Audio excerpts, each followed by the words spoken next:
Let's talk about what works and what doesn't.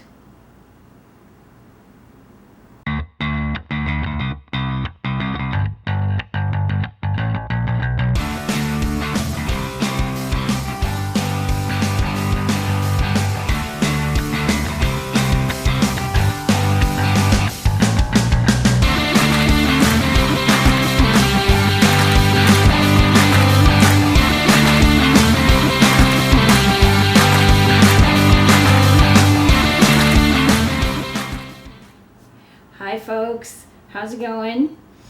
So if you have seen so far my 2 videos of my trip to Queen Elizabeth II Wildlands Provincial Park, you'll know that it was quite the adventure, especially for the 2 days that I was out there solo, and I've got the scars to prove it. Can you see that?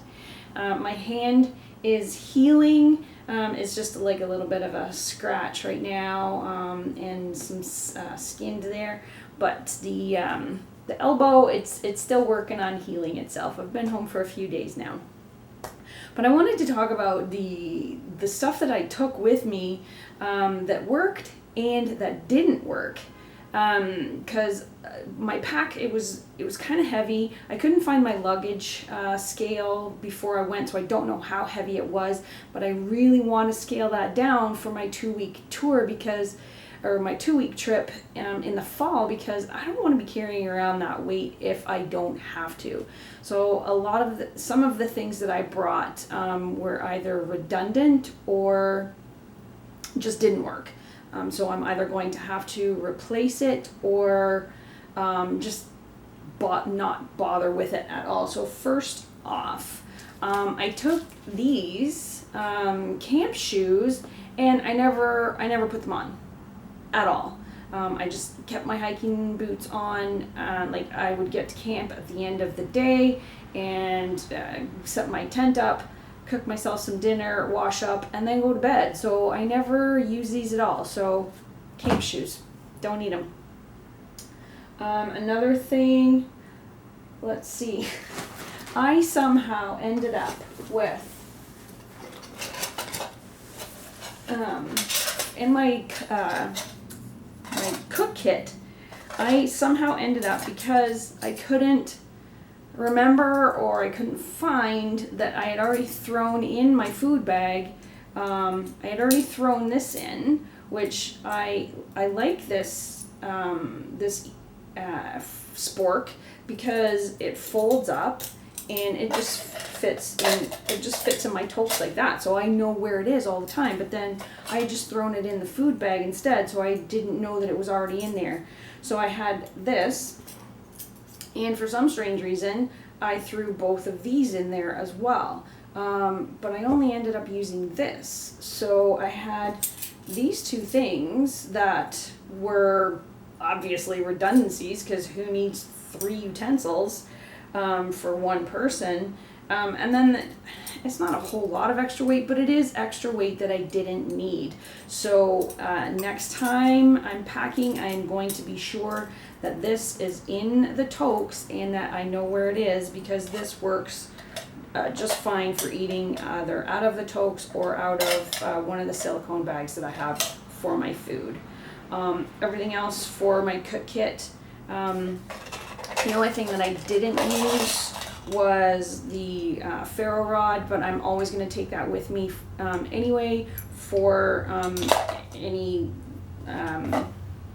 emergencies. I don't know, just so that I have some way to start a fire in case my lighter dies.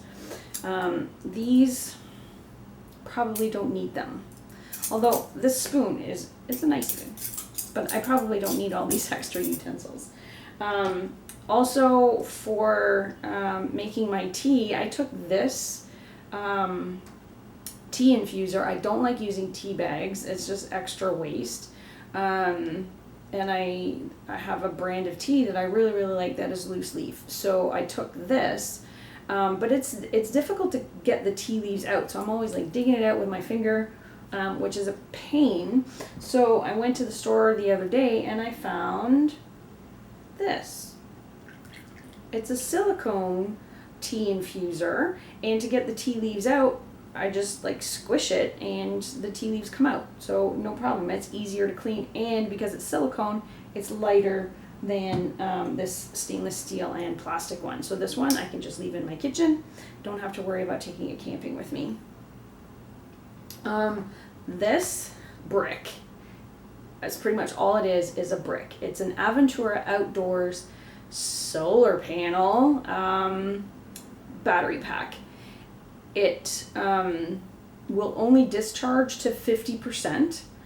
So when I plugged my phone in to recharge it, I plugged my phone in and it was at about 30%, and I still had a couple of days to go.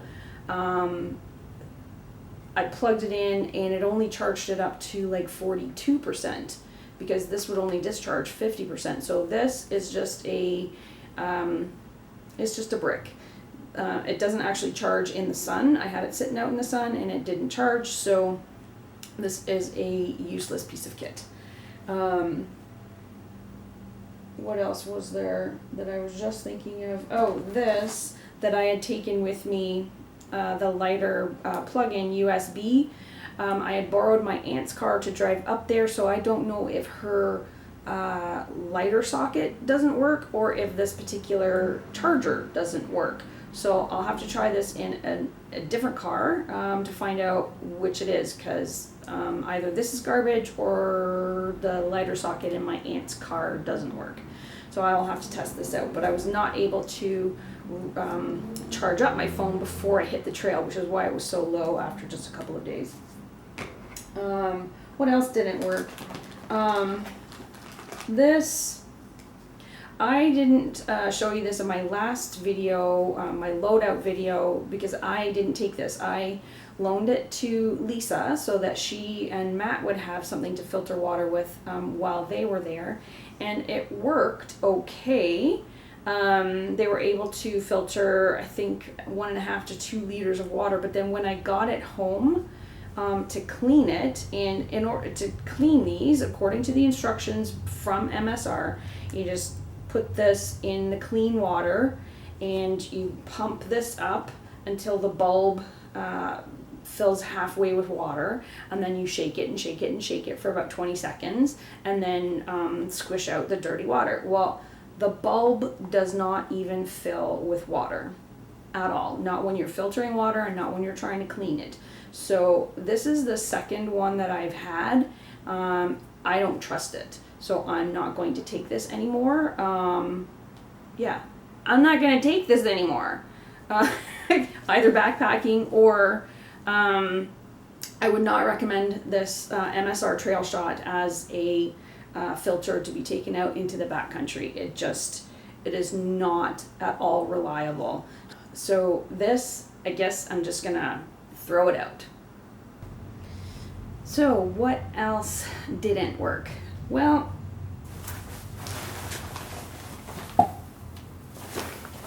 this, where's the end of it? The Klymit Static V insulated inflatable sleeping pad. Now, this is comfortable. I've been sleeping on this on the floor in my bedroom for a couple of months, off and on. I switched from this on the floor to sleeping on the couch because I don't have a bed at the moment. I ordered one yesterday though.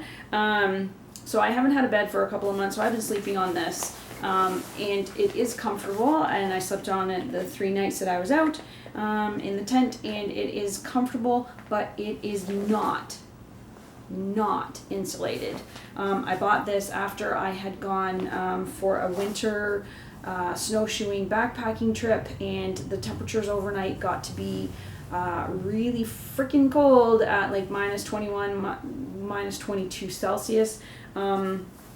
So I wanted something warm to sleep on. At the time I was using a self-inflating Thermarest, which was actually turned out to be warmer than this. Not as comfortable, but warmer than this. So This is going to be replaced. It, like I said, it's comfortable, but it's not insulated. So I don't know, I'll send it to somebody who lives in a warmer climate where the temperatures overnight don't get down to single digits. I don't know what the temperatures got down to last weekend, but it was it got chilly, and I had to put on all my layers of clothes because that is just not insulated. They had rated it at R4.4, but then when they sent it out for standardized rating, it got a 1.9. So not at all warm. Don't buy that climate if you're looking for something warm to sleep on. So I'm going to get something new. Also, my trekking poles. If you watched a hack video that I did in the spring, I put these cork grips on my trekking poles because the rubber grips that are on there that came as, you know, standard with the poles, they are a petroleum rubber product and very, very smelly as soon as my hands get sweaty on them. And I guess the chemical reaction on my hands, it just tears my hands up. So for when I went out for just one night overnight in the spring, my hands felt like they were torn up and just kind of burnt for like 3 or 4 days afterwards. So I put this cork on it, and it worked really, really well. My hands felt still really, really good after a few days, but the cork started peeling off and little bits of it were falling off as I was going down the trail, which is not good. You don't want to be leaving stuff around like that. Cork, it's not from here, so it's not a natural product for Ontario. Plus the top part, I don't know where that went to. It fell right off, and this one, the whole thing is starting to come off. So adding to my wish list is a new pair of trekking poles with a cork grip and something lighter than these ones. These are just a really super cheap pair of trekking poles that I got at Canadian Tire for like $19 a few years ago. So wish list, new trekking poles and new sleeping mat. Also, my socks. These awesome socks. So I bought these 2 sets of socks, which you saw in my loadout video. So after using these for a couple of days, I really like using the liners on their own just as an everyday sock. These are great.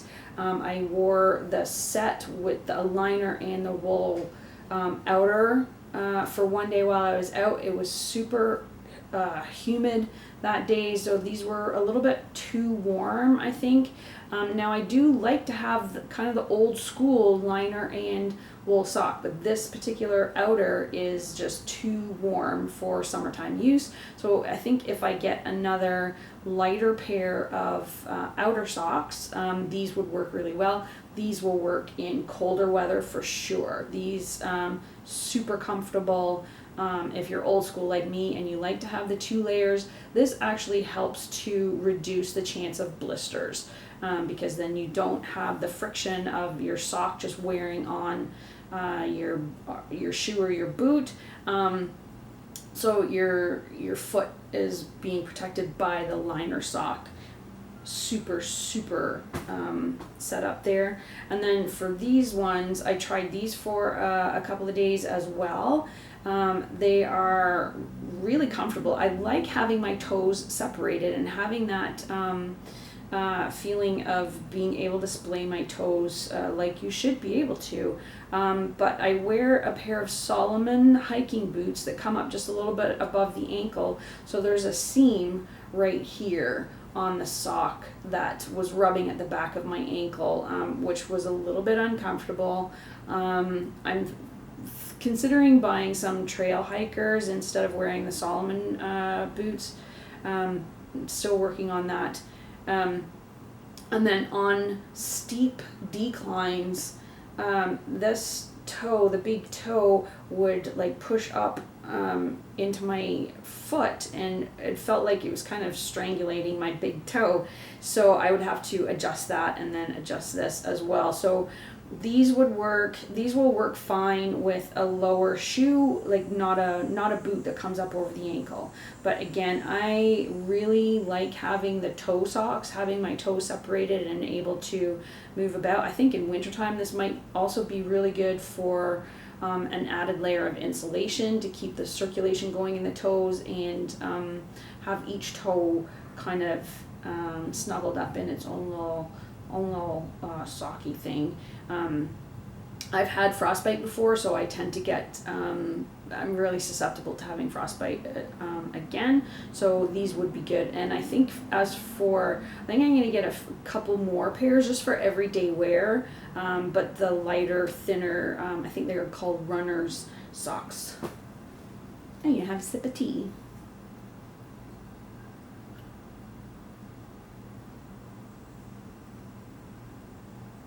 Okay, so what am I going to keep? The stuff that did work for me, the Zoleo. Number one, the best purchase that I've ever made, probably next to the Durston X-Mid, which I might do a completely different video on, or a separate video on a little bit later. So the Zoleo, when I went to go and pick up the car from my aunt, and I told her that I have this now, and if anything happens, I can message my sister Chrissy, and then Chrissy can let Sandra know if anything has gone amiss. She was so pleased that I now have this communication, and she doesn't have to, she still worries, but she doesn't have to worry that something's going to happen to me and nobody's going to be able to find me. So she was very happy that I bought this. I'm very happy that I bought this. I think it's an amazing product. It worked great. For the short trip that I was out on, I used up almost all of my monthly messages, but I was messaging back and forth with Lisa, working out her trip in and everything. So, but I might get, for the 1 month that I'm out, or the 2 weeks that I'm out, I might up the plan and get more messages, because spending more is going to be, or having to pay for each one is going to be a little bit more. Also, I really like this setup with the Canuck, CNOC Canuck. I love these products. These are great. I've got the Canuck Vecto 2-liter filter bag, and the Canuck Vesica 1-liter water bottle to drink from, and then I pair it up with the VersaFlow Hydro Blue filter. Now, if you watch the video, you'll see that I set up this really cool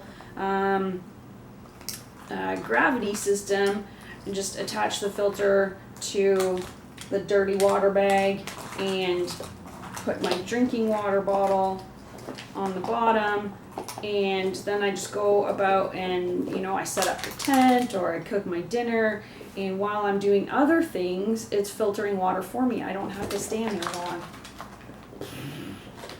because that's really kind of a pain in the butt. And then I also bought a bottle of Smart Water with the sport cap on the top.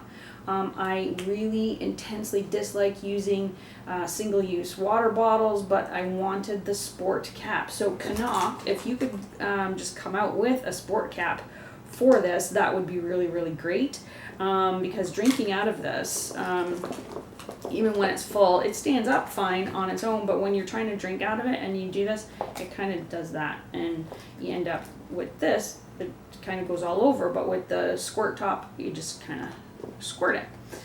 So this setup is really awesome. I really love the Canuck products. I love this Hydro Blue filter.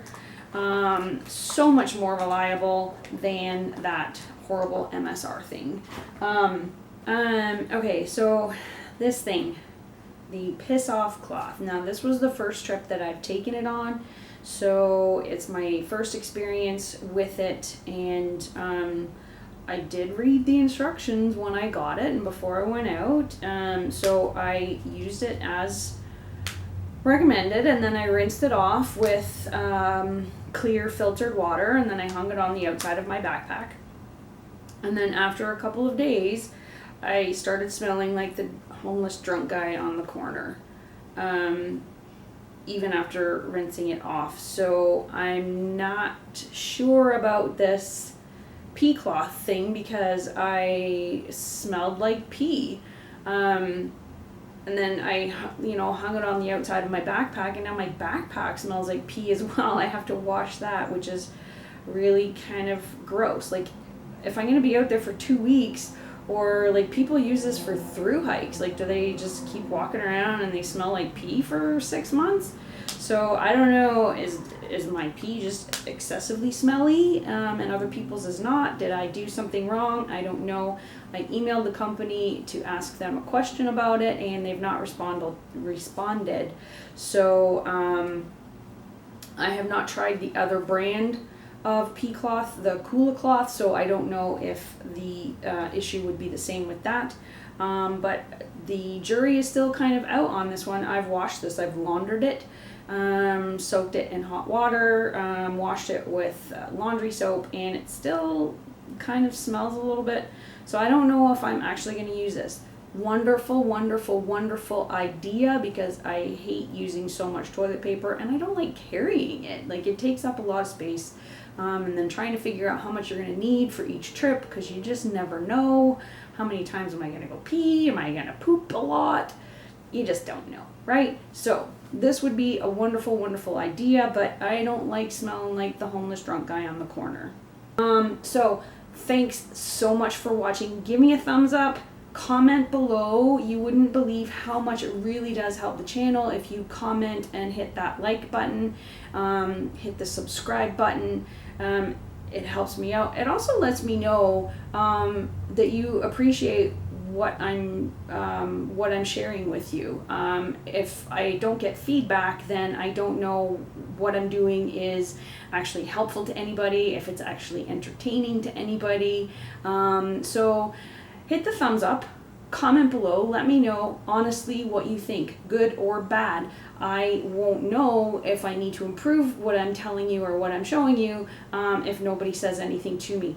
I might get a little bit hurt, but trust me, it's not the worst that I've ever had. So I will survive, I will recover, and I will get better if you help me out by commenting below and letting me know what you want to see, what you think I could do otherwise.